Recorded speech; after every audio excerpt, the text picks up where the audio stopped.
بسم اللہ الرحمن الرحیم. فاتحہ.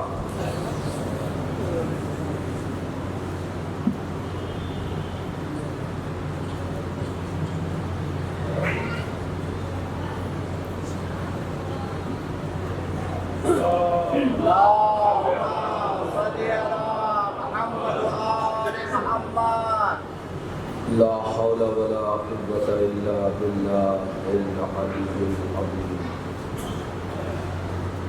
حسبنا الله ونعم الوكيل نعم المولى ونعم النصير. بسم الله الرحمن الرحيم. الحمد لله الواحد الأحد الفرد الصمد الذي لم يلد ولم يولد ولم يكن له كفوا أحد. ثم الصلاة والسلام والتحية والإكرام على الرسول الأمي المكي المدني الهاشمي القرشي مولانا ومولى الكونين جد الحسن والحسين أبي القاسم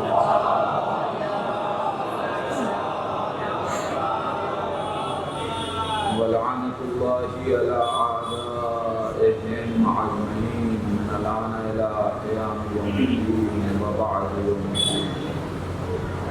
اللهم لعن قاتلي فاطمة الزهراء سلام الله عليها. اللهم لعن قتلة الحسين وأولاده وأصحابه أجمعين. أما بعد فقد قال الحسين عليه السلام بسم الله الرحمن الرحيم. اللهم إنك تعلم إنه لم يكن ما كان منا تنافسا في سلطانه ولا التماسا في حضور الحكام ولكن لنرى المعالم دينك وننشر الإصلاح في بلادك ويامن المظلومون من عبادك ويعمل بفرائضك وسنتك وأحكامك. صلوات محمد.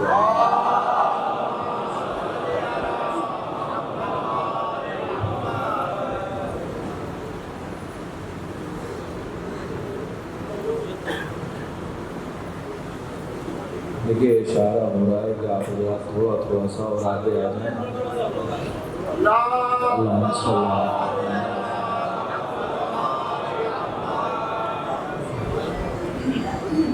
یہ بھی قدرت کا عجب اہتمام ہے، اس لیے کہ ہم لوگ منبر سے ہوتے ہیں، مشاہدے کرتے ہیں.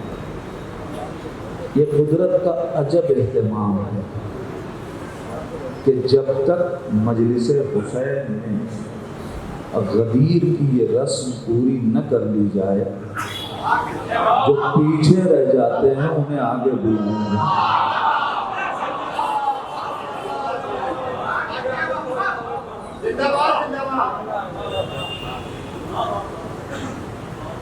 اور یہ بھی عجیب بات ہے، صرف تنہا یہی وہ ادارہ ہے جس میں آگے لایا جاتا ہے، ورنہ کائنات پیچھے ڈھکیلتی ہے، حسین ہاتھ تھام کے آگے.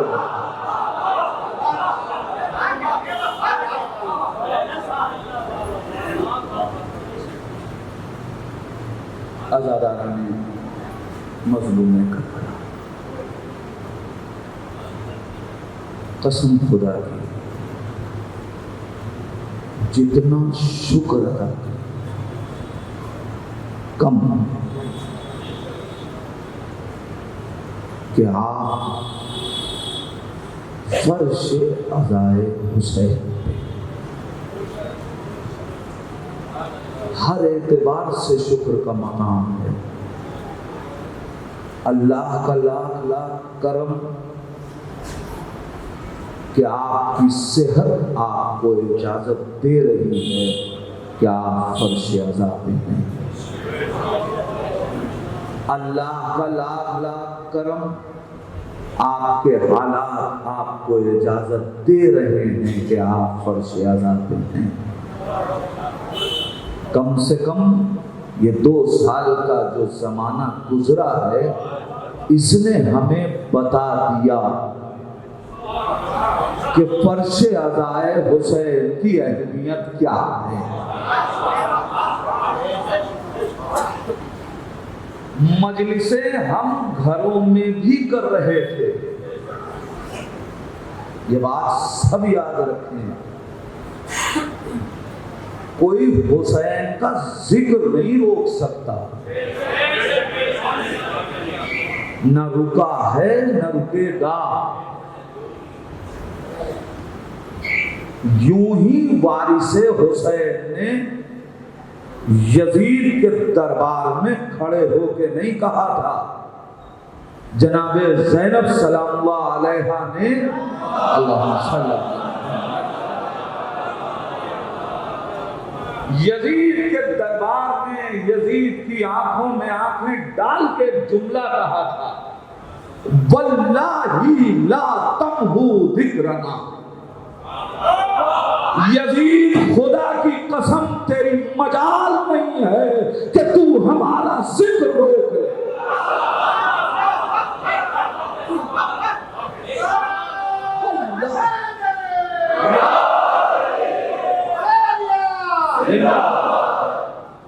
واللہ لا تمحو ذکرنا، خدا کی قسم روکنے کی بات کیا، تو ہمارا ذکر مٹا نہیں سکتا، تو ہمارا ذکر مٹا نہیں سکتا۔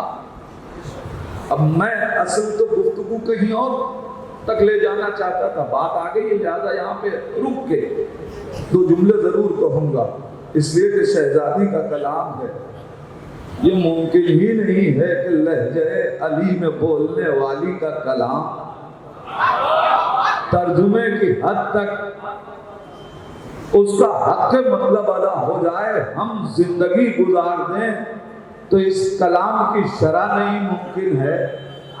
لیکن جناب زینب نے کس تمکنت کے ساتھ، کس سکون کے ساتھ، کس اطمینان کے ساتھ، کس یقین کے ساتھ یہ جملہ ادا کیا یزید کے دربار میں۔ کب کہہ رہی ہیں بی بی زینب یہ جملہ؟ بی بی زینب نے پیغمبر اسلام کی حیات میں نہیں کہا کہ جب ساری کائنات رسول کا کلمہ پڑھ رہی تھی تو انسان سوچتا کہ نبی کی بیٹی نے اپنے نانا کا کلمہ پڑھتے ہوئے لوگوں کو دیکھا تو یہ جملہ کہہ دیا کہ تم ہمارا ذکر مٹا نہیں سکتے۔ یہ جملہ جناب زینب نے امیر کائنات کی حکومت کے دور میں نہیں کہا کہ جس کو دیکھ کے دنیا یہ کہتی کہ علی کی حکومت کا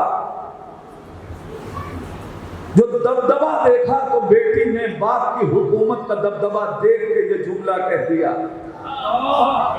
یہ بات امام حسن کے دور حکومت میں نہیں کہی، قسم خدا کہ انسان ذرا غور تو کرے کہ کب کہہ رہی ہیں زینب، کہاں کہہ رہی ہیں زینب؟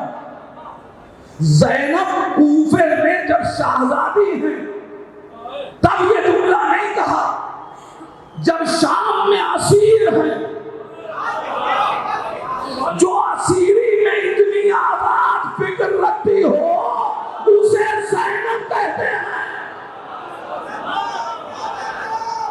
لبیک یا لبیک یا لبیک یا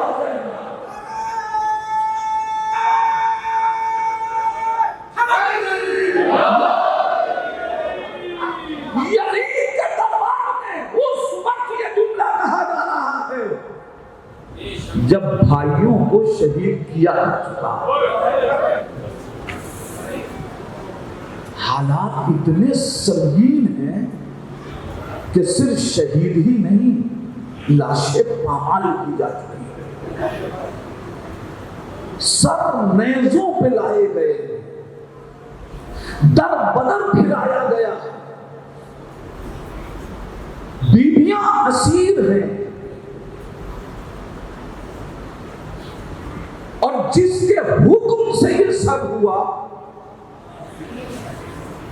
بات پہ سرے ساتھ سے نہیں ہو رہی ہے۔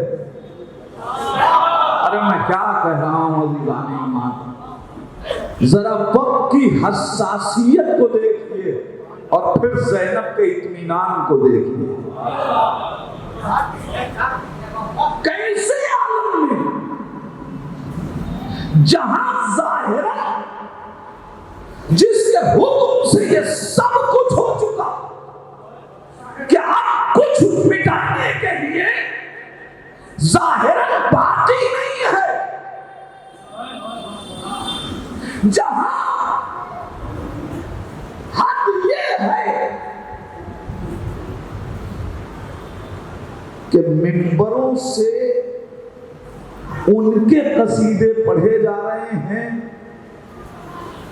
جنہیں پیغمبر اسلام نے کلمہ پڑھنے کے بعد بھی دیکھنا پسند نہیں کیا۔ میں بڑی ذمہ داری سے کہہ رہا ہوں، تاریخ شاہد ہے، پڑھیے گا۔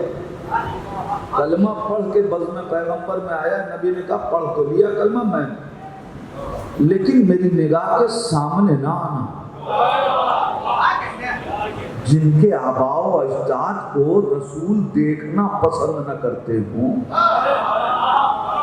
ان کا قصیدہ منبر سے پڑھا جا رہا ہے، تو اب تو سب کچھ بدل گیا نا۔ جس کا رسول کلمہ پڑھتے تھے، قصیدہ پڑھتے تھے،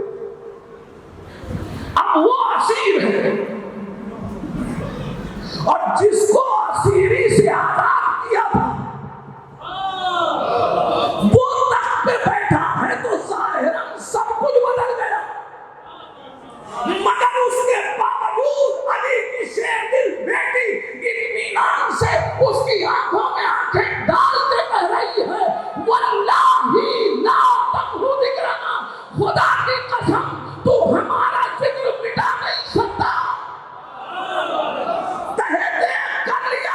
مگر ذکر باقی رہے گا، قتل کر دیا مگر ذکر باقی رہے گا، پامال کر دیا مگر ذکر باقی رہے گا، اسیر کر لیا مگر ذکر باقی رہے گا، ختم کرنے کی سازشیں کر لی مگر ذکر باقی رہے گا۔ کہاں ہے روح یزید؟ آئے دیکھیں جو کل دربار میں زینب نے چیلنج کیا تھا۔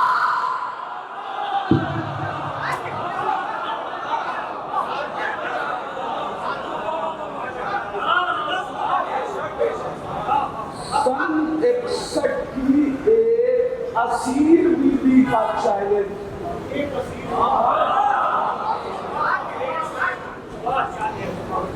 جب بنی امیہ اور بنی عباس کی حکومتیں اسے نہ مٹا سکیں، ایک صلوات پڑھیں محمد آلہ۔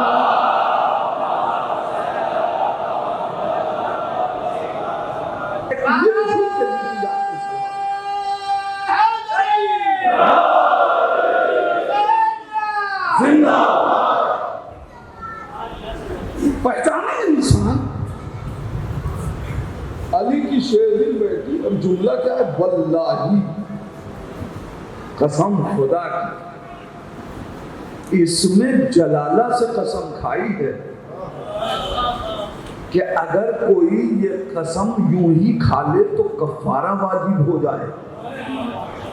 ارے آغوش رسالت کی پروردہ ہے زینب، اتنے اطمینان سے ایک جملہ کہہ رہی ہے، تو یہ صرف 67 کے یزید سے نہیں کہا ہے۔ اب میں جملہ آپ کے حوالے کر رہا ہوں، زینب نے یہ چیلنج صرف 67 کے یزید سے نہیں کیا، بلکہ قیامت تک کی یزیدیت کو زینب چیلنج کر رہی ہیں۔ واللہ لا تمحو ذکرنا، یاد رکھنا تم ہمارا ذکر مٹا نہیں سکتے۔ اگر جلوسوں پہ پابندیاں بھی لگ جائیں تو آزاد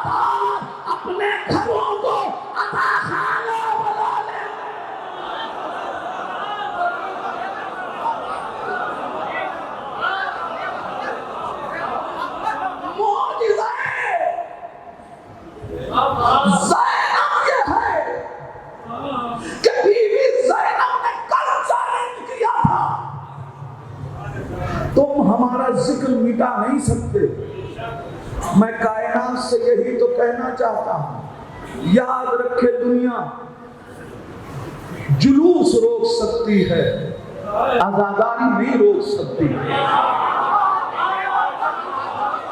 اس لیے کہ ہم جلوس کے لیے تمہاری سڑکوں کے محتاج ہیں، عزاداری کے لیے محتاج نہیں ہیں.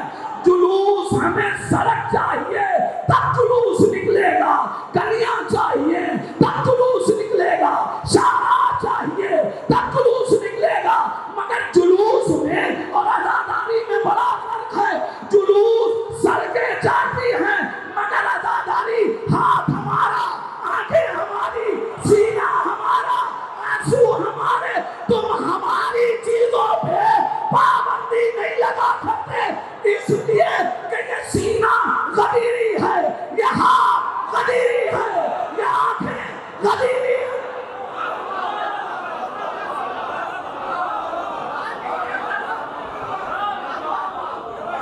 کیوں میں نے کہا کہ یہ ہاتھ غدیری ہے؟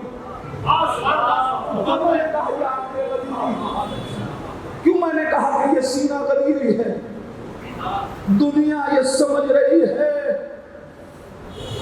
کہ ہم اپنا پیسہ عزاداری حسین میں لگاتے ہیں. غلط. اپنا کہاں رہ گیا جب ہم غدیری ہو گئے.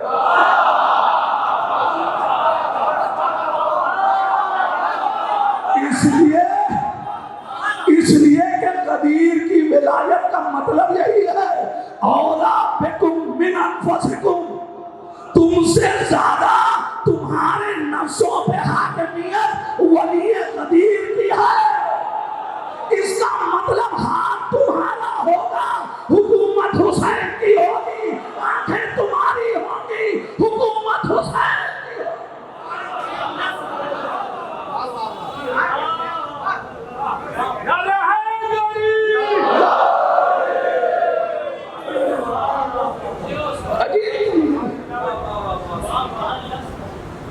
ایک دو باتیں ضرور عرض کروں گا اپنے موضوع کے چھیڑنے سے پہلے. یہ بڑا عجیب مرحلہ ہے. ادھر محرم کا چاند نکلا اور ادھر فتنوں کا بازار کر شبہات ایجاد کرنے لگے. باتیں وہی پرانی ہیں، چہرے کبھی کبھی نئے ہو جاتے. بات نہیں. ارے صاحب اتنا زیادہ کسی یتیم کو دے دیجیے،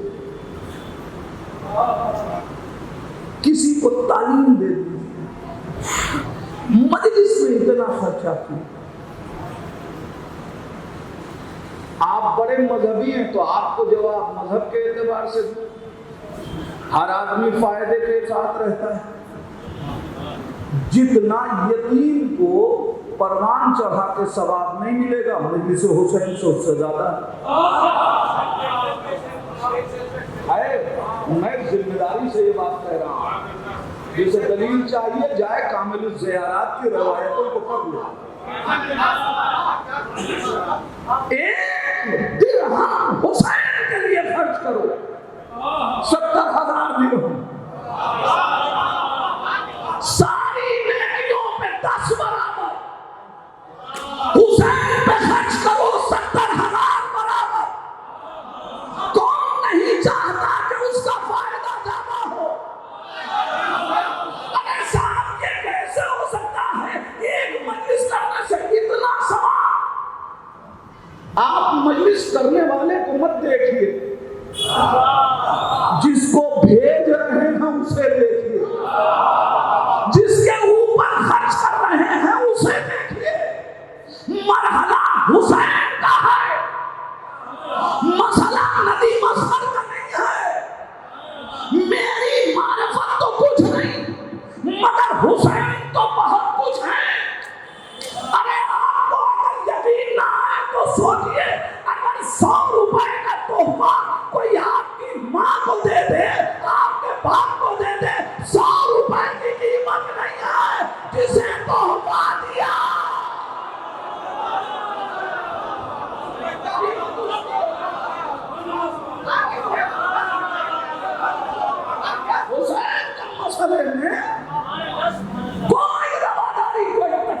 کام دینے کی ضرورت نہیں. ہم کیا لٹائیں گے حسین کے لیے؟ ہم کیا لٹائیں گے حسین کے لیے؟ کائنات کی کوئی شے بتا دیجئے جس کو اللہ نے حسین کے لیے مقرر نہ کر دیا ہو. کوئی شے بتائیے کہ جسے اللہ نے حسین کے لیے مقرر نہ کیا. آپ سوچ لیجیے, اللہ تو چاہتا ہی نہیں کہ کوئی بندہ ایک لمحے کے لیے بھی حسین سے غافل ہو.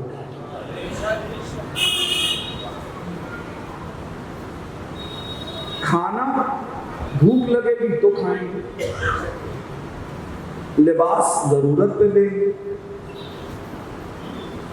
مگر ایک چیز تو ہے نا کہ انسان بغیر اس کے بہت دیر رہ نہیں پاتا.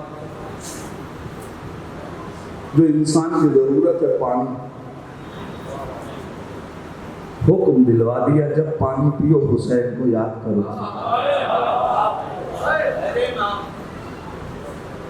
یہ چھوٹی چھوٹی چیزیں ہمیں بڑی بڑی معرفت عطا کرتی.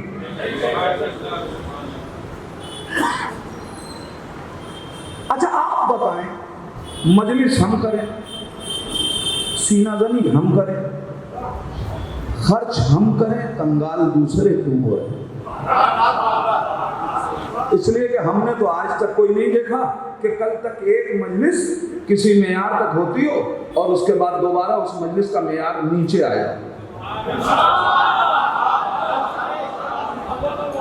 ہمیشہ خرچ کرنے والا خرچ بڑھا کے کرتا ہے. اگر آمدنی نہیں بڑھی تو خرچ بڑھایا کیسے؟ تو برکت ہو رہی ہے, ہم خرچ کر رہے ہیں, ماتم ہم کرتے ہیں, چوٹ کسی کو لگتی ہے. عجیب بات ہے, آخر کیا وجہ؟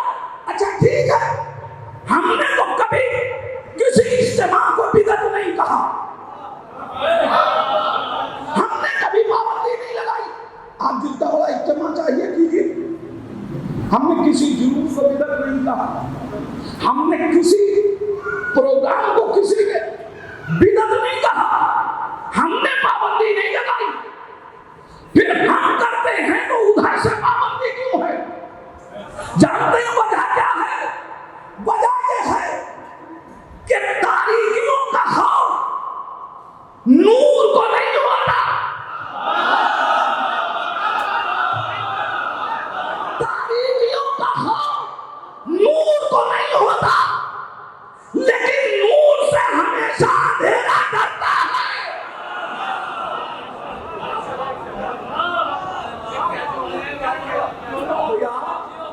آپ کسی صحرا میں چلے جائیے, خوب اندھیرا ہو, آپ کو وہ اندھیرا اٹریکٹ کرے گا, متوجہ کرے گا؟ کبھی نہیں کرے گا. لیکن اسی صحرا میں کہیں ایک چراغ جل رہا ہو, آپ ادھر متوجہ ہو جائیں گے. یزیدیت پریشان ہے کہ ہم بدعت کی تاریکیاں لاکھ پھیلاتے ہیں, یہ حسینیت کا ایک چراغ روشن کر کے کائنات کو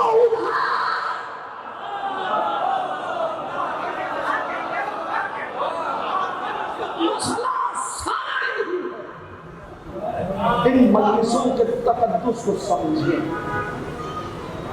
ہم فرض ادائے حسین پہ ہیں, جتنا شکر ادا کریں کم. اور آج ہی یہ میسج بھی پہنچا دینا چاہتا ہوں دنیا والوں کو.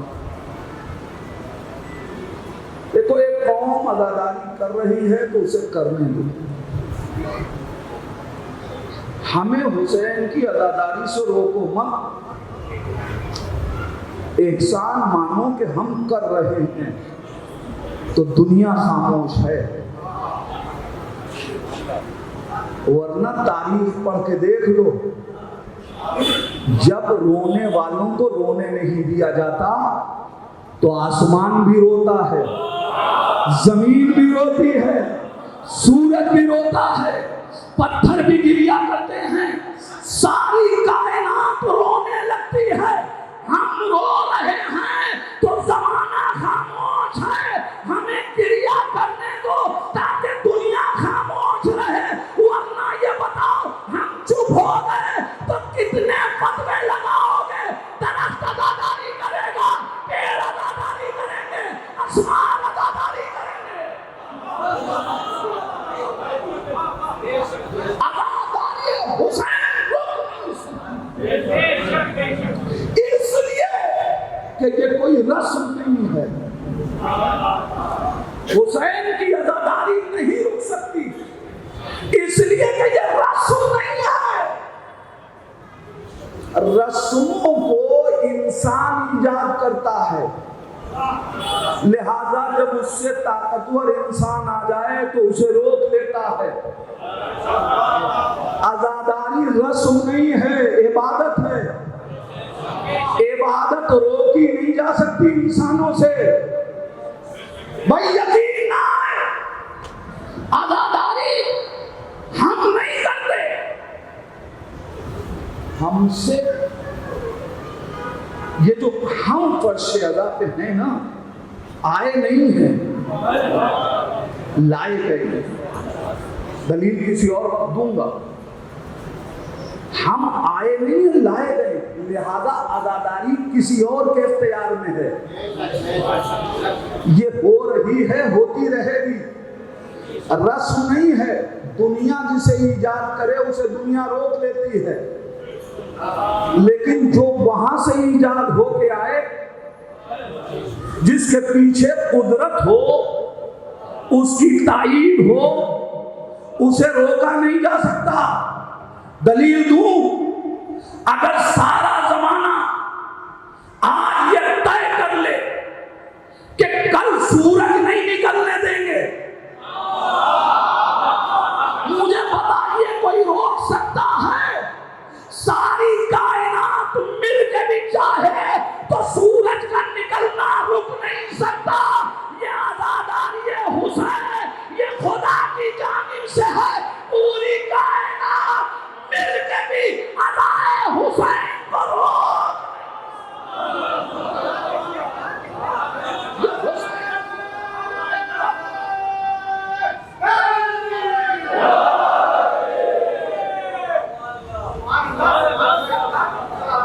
اور یہ جتنی باتیں میں کہہ رہا ہوں روایات کی روشنی میں کہہ رہا ہوں، خدا اہتمام کرتا ہے عزاداری حسین کا، خدا اہتمام کرتا ہے، یقین نہ ہے پڑھ لیجئے تاریخ۔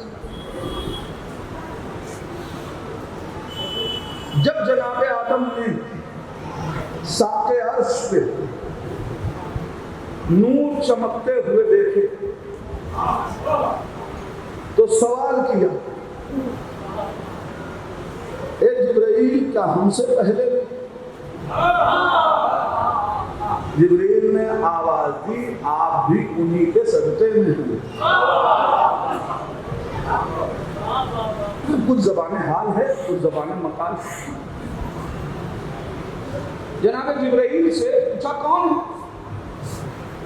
جبرائیل امین نے پہچنوایا، یہ علی، یہ پیغمبر، یہ علی، یہ فاطمہ، یہ حسن، یہ حسین۔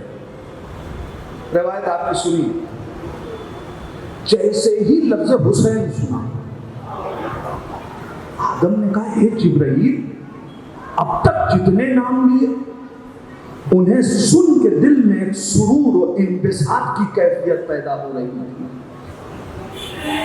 یہ پانچواں نام تم نے کس کا لیا کہ دل میں اضطراب پیدا ہو گیا؟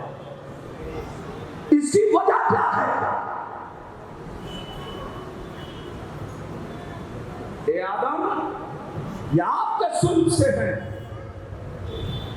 مگر رسول کے اس نواسے کو کربلا میں شہید کیا جائے گا۔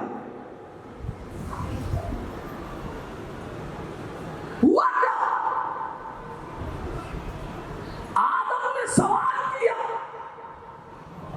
جبریل نے شہادت حسین پڑھی، اس کا مطلب یہ ہے کہ پہلی مجلس حسین خدا کے درمیان ہو رہی ہے.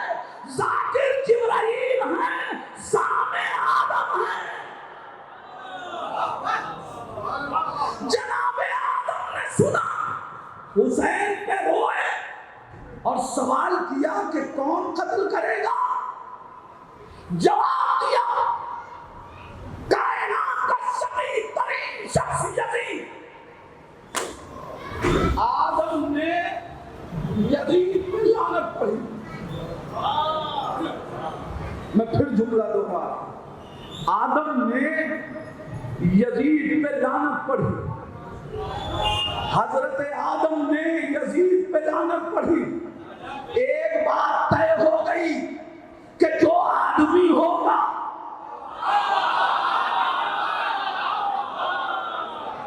وہ یزید پہ لعنت کرے گا. حسین پہ رو کے بتایا جس میں آدمیت ہوگی وہ حسین پہ روئے گا.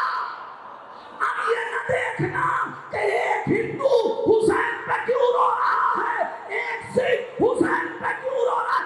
جس میں آدمیت ہے وہ گریہ کرتا ہے.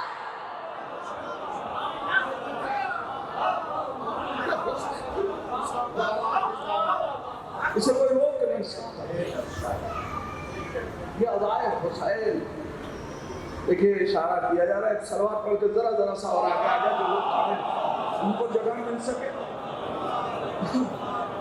ادھر کو ذرا سا جگہ موجود ہے، یہ لوگ اس طرح سے ایک اور سلوات پڑھنے والی ہے.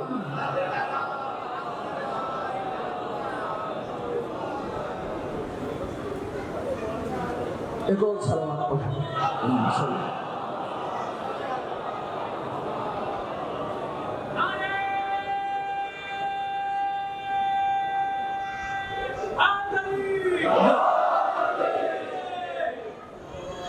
آزاداری یہ رسم نہیں.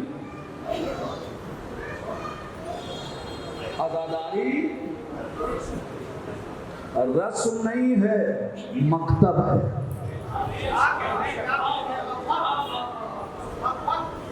رسموں کو دیکھ کے بھی سبق نہیں حاصل کیا جاتا، مگر مکتب سے درس لیا جاتا ہے. ہم عزاداری کر رہے ہیں اس لیے کہ ہمیں کچھ حاصل کرنا. ہم مکتب حسین میں ہیں. پھر جملہ آپ کے حوالے کر رہا ہوں. عزاداری عاشور حادثہ نہیں ہے،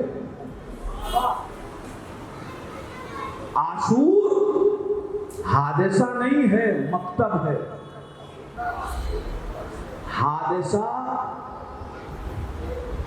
اس کی نہ پہلے سے خبر ہوتی ہے نہ بعد میں یاد رکھا جاتا ہے. حادثے کی نہ پہلے سے خبر ہوتی ہے نہ بعد میں یاد رکھا جاتا ہے، اور اگر یاد بھی آئے تو کوئی یاد کرنا نہیں چاہتا. آپ بتائیں کہ کسی کے خدا نخواستہ بچے کا ایکسیڈنٹ ہوا ہو، وہ کہتا ہے کہ اس راستے سے نہ چلا کرو. کیوں نہ چلا کرو؟ کہ اس لیے کہ اس راستے پہ ہمیں وہ تلخ حادثہ یاد آتا ہے. عزیزان ایمان، اس کا مطلب حادثے کو کوئی یاد کرنا نہیں چاہتا، مگر اتنے اہتمام کے ساتھ ہر سال عزاداری حسین کا فرش بٹھا کے حسین کی شہادت کو دہرایا جانا اس بات کی دلیل ہے کہ کربلا حادثہ نہیں ہے، واقعہ ہے.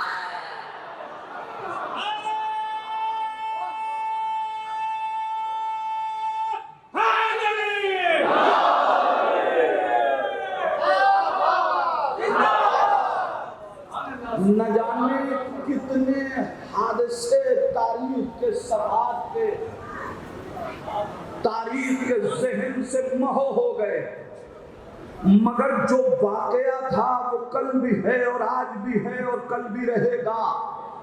قرآن نے بھی حادثوں کو نہیں لکھا، قرآن نے بھی واقعات لکھے۔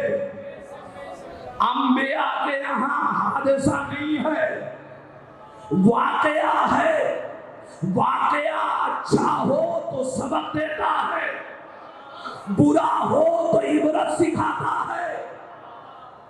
یاد رکھیے گا کربلا بھی حادثہ نہیں، مکتب ہے۔ دوسرا جملہ کہہ رہا ہوں، کربلا کہانی نہیں ہے، درس ہے۔ کہانی سنا کے بچوں کو سلایا جاتا ہے، کربلا سلانے کے لیے نہیں سنائی جاتی، جگانے کے لیے سنائی جاتی۔ یہی وجہ ہے کہ نہ جانے کتنی کتھائیں دن بھر ہوا کرتی ہیں، مگر یزیدیت کو ان سے کوئی پریشانی نہیں، اس لیے کہ ساری کہانی سلاتی ہے، کربلا کی کہانی جگاتی ہے۔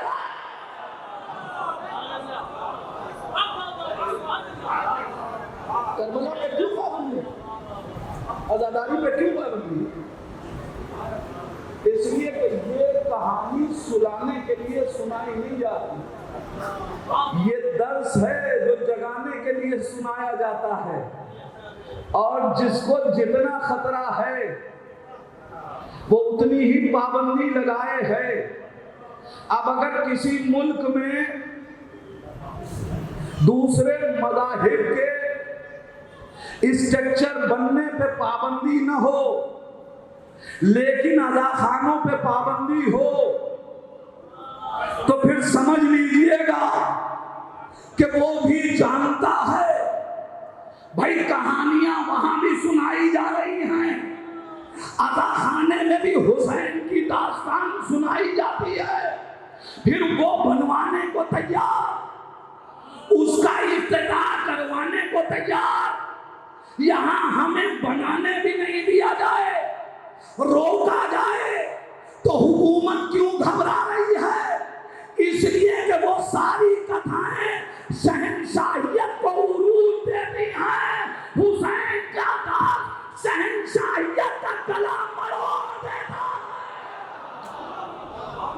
لہذا جن ملکوں میں آج بھی شہنشاہیت ہے وہ کربلا کی داستان دہرانے نہیں دینا چاہتے، اس لیے کہ انہیں معلوم ہے کہ کربلا صرف ایک سچ یزید کا تختہ نہیں پلٹتی، ہر زمانے کے شہنشاہ کا تختہ پلٹتی۔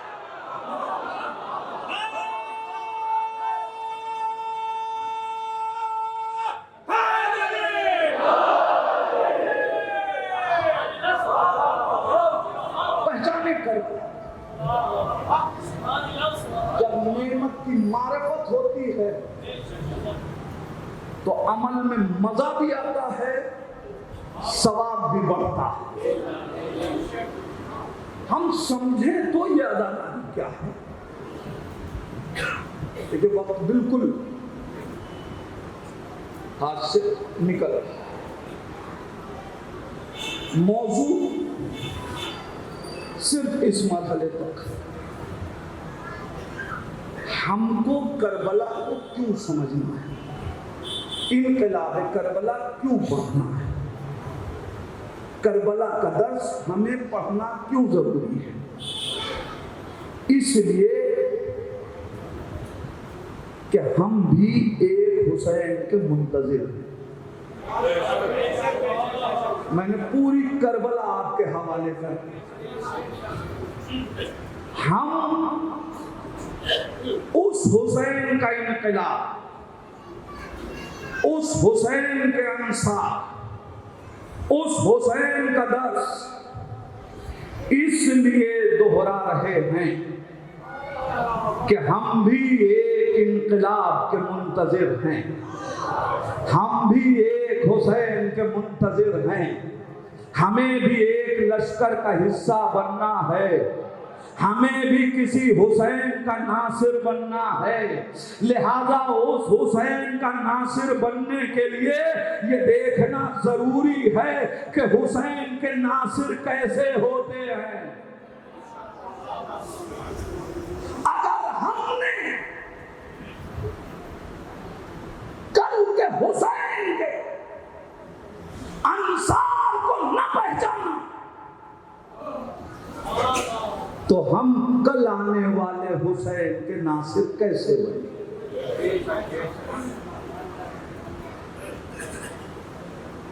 لہذا لازم ہے کہ ہم مکتب کربلا کو پہچانیں اور مکتب کربلا کا ایک عظیم حصہ حسین کے انصار، لہذا انصار حسینی کے اوصاف و کمالات کو پہچانے۔ ان 10 دنوں میں جتنی توفیق حاصل ہوئی انشاءاللہ آپ کے درمیان اوصاف حسین، انصار حسین کے اوصاف اور ان کے کردار، ان کی سیرت، ان کے رجب، ان چیزوں سے ہم کوشش یہ کریں گے کہ ہم وہ کیفیت اپنے اندر پیدا کریں تاکہ اگر غیبت سے آنے والا وہ چراغ گل کرے تو ہم میدان چھوڑ کے بھاگے نہیں۔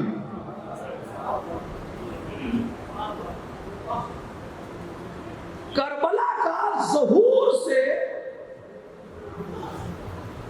اور غدیر سے ایک اٹوٹ رشتہ ہے، اس لیے کہ یہ سب بلا فصل ہیں۔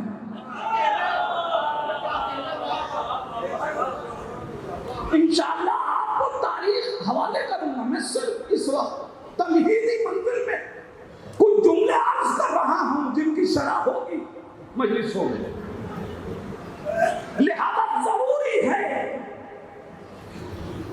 کہ اگر ہم یہ چاہتے ہیں کہ چاہتے ہیں، اس میں کوئی شک نہیں، کون ہے کہ نہیں چاہتا؟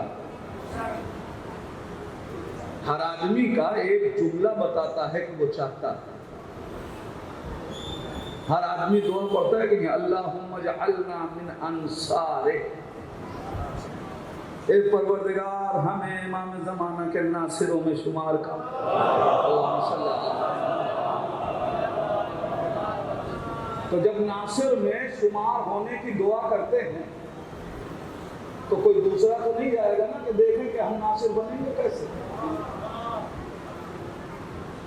اس لیے کہ سپاہی نہیں چاہیے، حسین کو ناصر چاہیے۔ امام زمانہ کو سپاہی نہیں چاہیے، ناصر چاہیے۔ سپاہی اور ناصر میں بڑا فرق ہے۔ رسول کے پاس کچھ ناصر تھے مگر اکثریت سپاہیوں کی تھی۔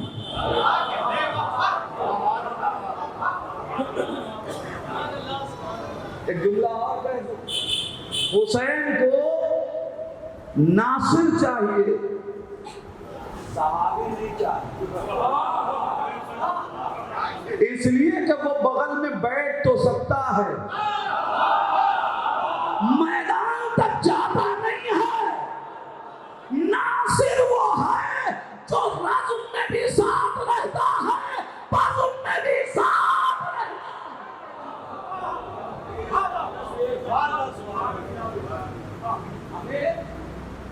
ناصر کرے، یہ ساری لفظیں ان کی شرح انشاءاللہ آپ تک پہنچانے کی کوشش کروں گا۔ فرق کیا ہے ناصر اور سپاہی؟ عزیزان ایمان، صرف اس منزل تک کہ جو میں نے امام کے کلمے پڑھے، جملے دہرائے سرنامہ سخن کے طور انہیں اگر ہم منشور کربلا کہیں تو غلط نہیں ہے۔ کربلا پہچاننی ہے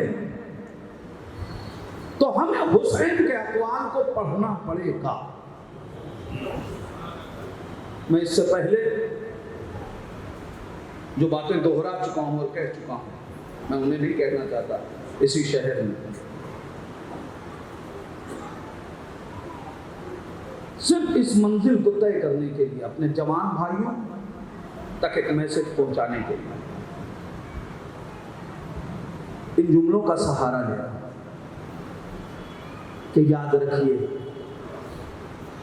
ہم کربلا کا مقصد کس سے پوچھے؟ شاعر سے، خطیب سے، ادیب سے، مقرر سے، محدث سے، دانشور سے نہیں۔ یہ ہمیں کربلا تک نہیں لے جا سکتے تنہا اپنی فکر کے تحت۔ کیوں؟ اس لیے کہ یہ سب غیر معصوم ہیں۔ کربلا ایک معصوم کے عمل کا نتیجہ ہے، لہذا کوئی غیر معصوم کیا جانے کہ عمل معصوم کی مصلحت کیا ہے۔ ان کا جملہ، ان کا شعر، ان کا قول ہمارے لیے اس وقت حجت ہے جب ان کے قول کے پیچھے حسین کا قول تائید میں ہو۔ اگر اقوال حسین سے مستقبل ہے، اگر فکر حسین سے متصل ہے، اگر بات حسین کی زبان شاعر کی ہے، اگر فکر حسین کی جملے مقرر کے ہیں، تب تو حجت صحیح۔ لیکن اگر مستقل طور پہ تو نہیں ممکن ہے۔ کیوں؟ اس لیے کہ ایک معصوم کے عمل کی مصلحت کوئی غیر معصوم کیا جانے، اور ہم کسی اور سے کیوں پوچھیں؟ اس لیے اگر کربلا بنانے والا کوئی گنگا ہوتا تو ہم کسی اور سے پوچھتے کہ کربلا حسین نے کیوں بنائی، مگر کربلا بنانے والے کا ایک لقب خطیب نو کے سنا ہے۔ اما جو سر و تن میں جدائی کے بعد بولنے کی صلاحیت رکھتا ہو، کیا اس نے اپنے انقلاب سے پہلے انقلاب کا مقصد بیان نہ کیا ہوگا؟ تو ہم کسی غیر کے دروازے پہ کیوں جائیں؟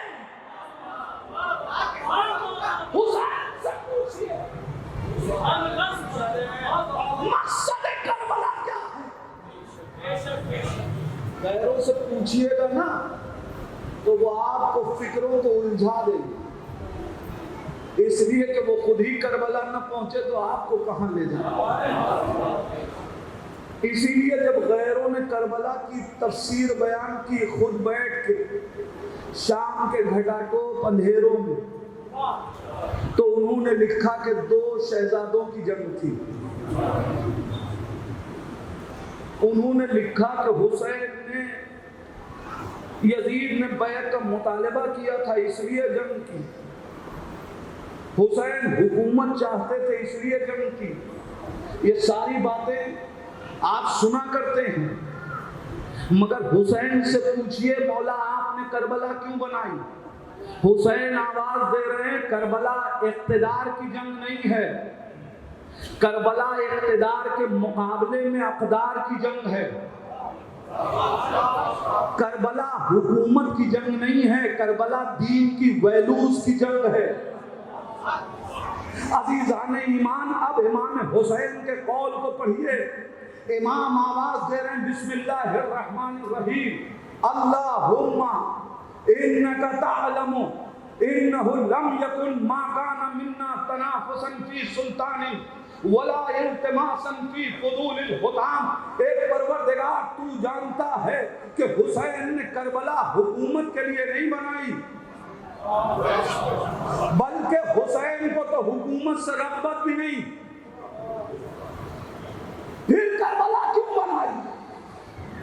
وَلَٰكِن لِتَرِيَ الْمَعَالِمَ دِينِكَ. ہم نے کربلا اس لیے بنائی تاکہ تیرے دین کی قدروں کو بلند کیا جا سکے، تیرے دین کی قدروں کو بلند کیا جا سکے. وَنُظْهِرَ الْإِصْلَاحَ فِي بِلَادِكَ. اور ہم نے کربلا اس لیے بنائی تاکہ تیرے شہروں میں اصلاحی کام انجام دیے جائیں. وَيَأْمَنَ الْمَظْلُومُونَ مِنْ عِبَادِكَ. اور ہم نے کربلا اس لیے بنائی تاکہ تیرے مظلوم بندوں کو ظالم کے ظلم سے بچایا جا سکے. اس کا مطلب کربلا دہشت گردی سے بچاتی ہے، دہشت گرد بناتی نہیں ہے.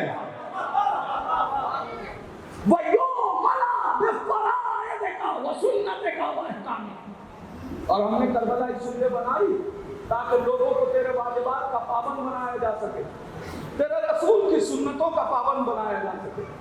میں نے ترجمے کی حد تک بات پہنچا دی. مقصد حسین اگر انسان اسے سمجھ لے تو پھر لشکر حسین تک آنے میں اسے آسانی ہوگی. اس لیے کہ جسمانی طور پہ کربلا میں پہنچنا کمال نہیں ہے، فکری طور پہ حسین کا ساتھی بننا یہ کمال ہے. جسمانی طور پہ شمر بھی کربلا میں تھا. میں کیا کہہ رہا ہوں؟ جسمانی طور پہ پیسر ساتھ بھی کربلا میں تھا. جسمانی طور پہ وہ لشکر جو علی اصغر کو تیر مارنے کو تیار تھا، علی اکبر کو نیزہ چبھونے کو تیار تھا، کیا وہ کربلا سے کہیں الگ تھا؟ جسمانی طور پہ کربلا میں تھا، لیکن چونکہ فکر کربلائی نہ تھی، لہذا کربلا میں ہونے کے باوجود لعنتی رہا. مگر فکر اگر کربلائی ہو جائے، ذہن کربلائی ہو جائے، مقصد کربلائی ہو جائے، تو عبداللہ ابن عفیف اپنی نابینائی کی وجہ سے کربلا نہ جا سکے، مگر آج بھی حسین کے لشکر کا حصہ.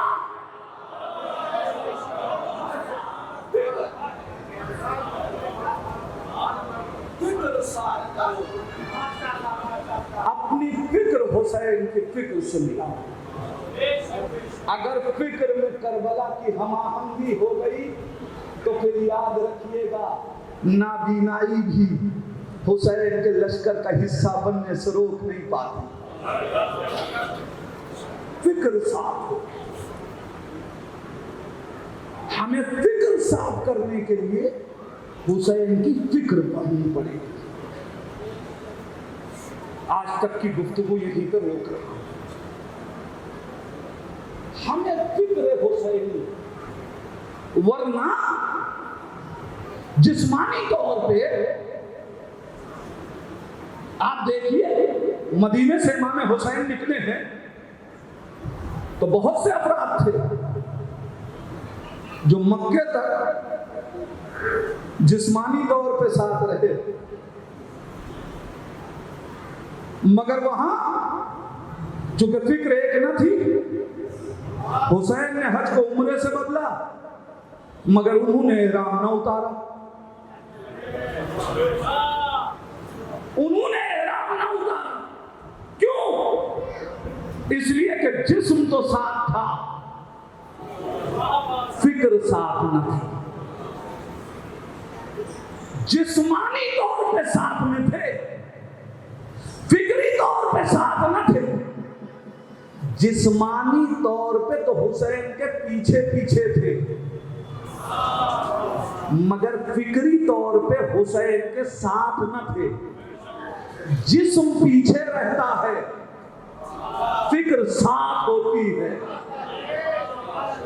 جسم پیچھے رہتا ہے، فکر ساتھ ہوتی ہے۔ اگر فکر ساتھ ہو جائے، جملہ آپ کے حوالے کر رہا ہوں، اگر جسم ساتھ ہو جائے، فکر ساتھ نہ رہے، تو فرعون موسیٰ کے پیچھے پیچھے جسمانی طور پہ ساتھ تھا، مگر وہی دریا جو سب کو عبور کرانے گیا، فرعون کا لشکر ٹوٹ گیا۔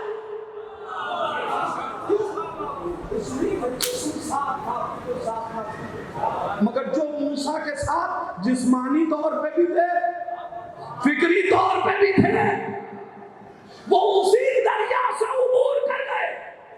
لہذا اگر آج ہمارا جسم ساتھ نہیں ہے، تو زیارت عاشورا ہمیں سکھا رہی ہے، یا لیتنی کنت معکم، اے حسین کاش ہم آپ کے ساتھ ہوتے۔ اس کا مطلب یہ ہے کہ ہمارا فکری سفر حسین کے ساتھ چل۔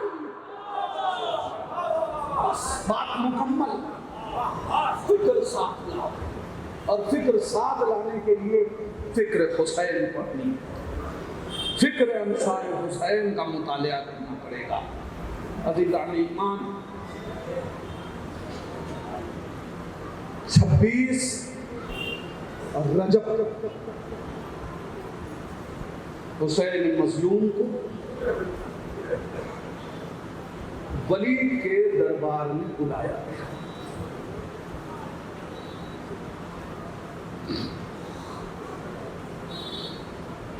میں نے جملہ کہہ دیا، آپ نے سن لیا۔ 26 رجب کو حسین یزید ولید کے دربار میں بلایا گیا۔ جب حسین دربار ولید کی طرف گئے نا، ساتھ میں عباس تھے، ساتھ میں علی اکبر تھے، بنی ہاشم ساتھ ساتھ تھے۔ میں کہوں گا آقا بڑا سخت رہا ہوگا کہ آپ کو دربار میں بلایا جا رہا ہے، لیکن مولا آپ دربار میں جا رہے ہیں تو بنی ہاشم آپ کے ساتھ ساتھ ہیں، عباس ساتھ ہیں، علی اکبر ساتھ ہیں، جعفر ساتھ ہیں، عبداللہ ساتھ ہیں، مگر اے آقا آپ کے بعد سید سجاد کو یزید کے دربار میں لایا جا رہا ہے۔ مولا فرق جانتے ہیں نا، آقا آپ دربار میں گئے تو عباس ساتھ میں تھے، سید سجاد دربار میں گئے تو زینب ساتھ میں تھی۔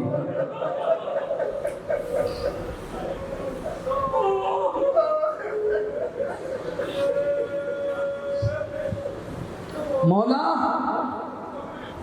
جب آپ کو ولید کے دربار میں بلایا گیا تو اس وقت بنی ہاشم ساتھ تھے، عصمت و طہارت ساتھ نہ تھی، اور یہ بنی ہاشم ساتھ میں تھے تو ان کے ہاتھ کھلے ہوئے تھے، مگر جب سید سجاد کو یزید کے دربار میں بلایا گیا، ارے سید سجاد کے ہاتھوں میں ہتھکڑیاں، پیروں میں بیڑیاں، پیچھے پیچھے ارے زینب ام کلثوم پہنا ساتھ۔ جزا آپ کو خدا آپ کو کسی کم نہ سوائے غم اہل بیت کے عزادارو۔ مولا جب آپ کی آوازیں آواز بلند ہوئی دربار میں تو ظالم نے آپ کو چھوڑ دیا. مولا آپ دربار سے اپنے گھر کو گئے مگر سید سجاد دربار سے زندان شام. اے آقا، ارے آپ جب گھر سے کربلا کے لیے نکلے تو صغرا کو چھوڑا تھا مگر زندہ. مگر جب سید سجاد دربار سے شام کے زندان میں گئے اور زندان شام سے نکلے تو ایک بہن کی لہر زندان میں پڑا.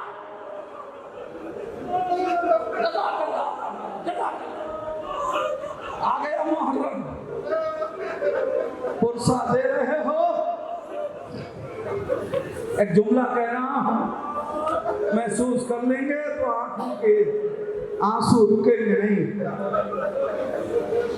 خدا کا شکر ادا کیجئے، محرم آیا ہے تو آپ اپنے وطن میں ہیں، زندان میں ہے.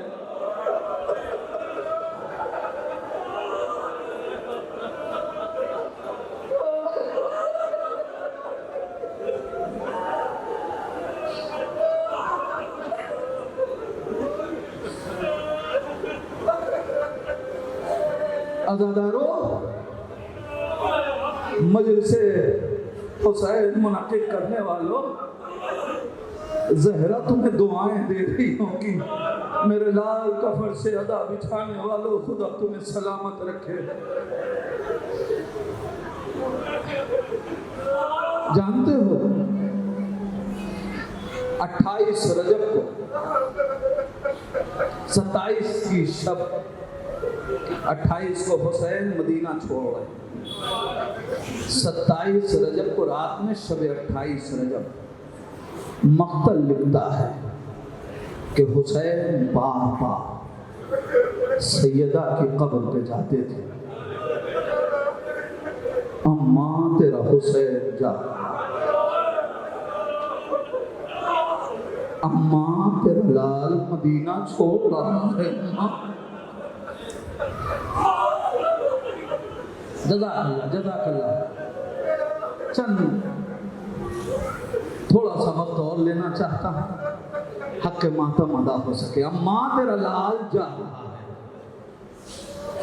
عزاداروں، میں نے ایک روایت پڑھی، حسین بار بار ماں کی قبر پہ جاتے تھے. پوری رات حسین نے اسی تڑپ میں گزار دی. گھر آتے تھے پھر ماں کی یاد ستانے لگتی تھی.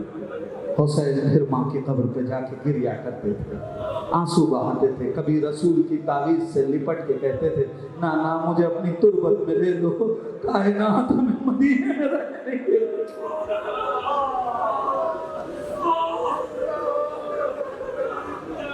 میں سوچ رہا تھا کہ یہ بار بار ماں کی قبر پہ حسین کیوں جا رہے ہیں. جب میں نے ایک روایت پڑھی نا کہ اگر کسی کی ماں دنیا سے چلی جائے، ماں کی دعائیں بچوں کے حق میں رائگاں نہیں ہوتی، لہذا اگر کسی کی ماں دنیا سے چلی جائے اور وہ بچہ مصیبت میں گرفتار ہو تو اسے چاہیے کہ وہ ماں کی قبر پہ جائے اور جا کے کہے، اماں میرے حق میں دعا کرو. عزادارو، جب میں نے یہ جملہ پڑھا نا، یہ روایت پڑھنے کے بعد سمجھ میں آیا حسین بار بار ماں کی قبر پہ جا کے کہتے ہوں گے، اماں میرے حق میں دعائیں کرنا، میں کربلا جا رہا ہوں. اماں اس وقت دعا کرنا جب کربلا میں اپنے جوان کے سینے سے پرچھی کا پھل کھینچوں. اماں میرے حق میں دعا کرنا جب قاسم کی لاش کے ٹکڑے میں اپنی ابا کے دامن میں اٹھاؤں.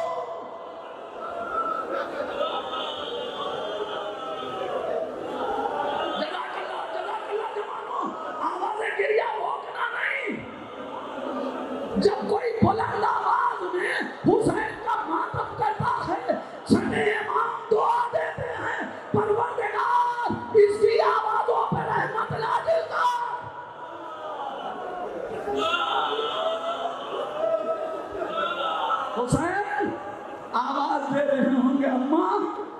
تیرا حسین جا رہا ہے، اے اماں میں کربلا جا رہا ہوں، اماں اس وقت حسین کے لیے دعا کرنا جب برابر کے بھائی عباس کے بازو میں اپنے ہاتھوں میں اٹھاؤں۔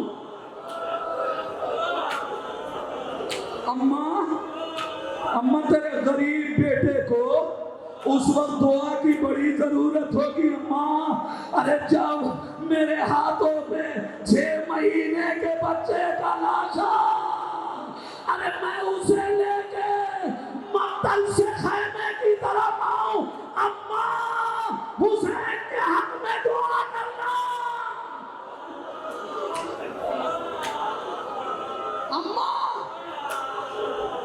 اماں تیرا حسین کربلا جا رہا ہے، اے اماں اس وقت حسین کو تیری دعا کی سخت ضرورت ہوگی اماں۔ جب میرا سر ہوگا، سمر کا خنجر ہوگا، زینب ہوگی، فریاد ہوگی، اے پسرے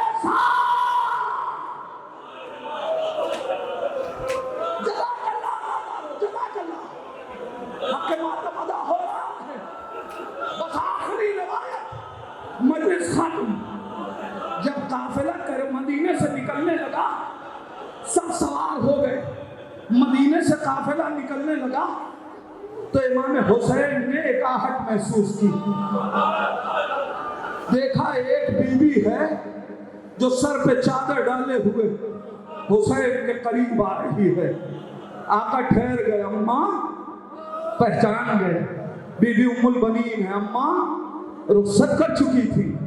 اماں کس لیے آئی ہو؟ کہا حسین تھوڑی دیر کے لیے میرے عباس کو میرے حوالے کر دو۔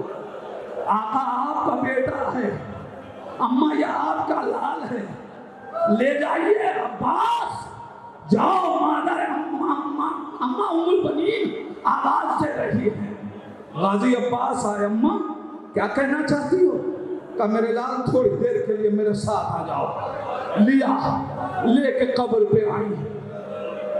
مقتل کہتا ہے چاندی جیسے بالوں سے ام البنین نے ردا ہٹائی۔ عباس اپنا داہنا ہاتھ فاطمہ کی قبر پہ رکھو، بایاں ہاتھ میرے سر پہ رکھو۔ عباس قسم کھاؤ جب تک یہ بازو سلامت رہیں گے حسین پہ آنچ لائے، بچے پریشان نہ ہو، زینب کی رضا چھینی نہ جائے، اماں تیرے حق کا واسطہ، جب تک یہ بازو ارے مدینے میں خبر آئی حسین مارے گئے، ام البنین نے نجف کا رو کیا، اے جوابا آقا عباس زندہ رہا، بشیر نے کہا بی بی جب تک تیرا عباس خیموں میں آگ نہ لگی، سکینہ تماچے نہ کھائی، زینب کی رضا۔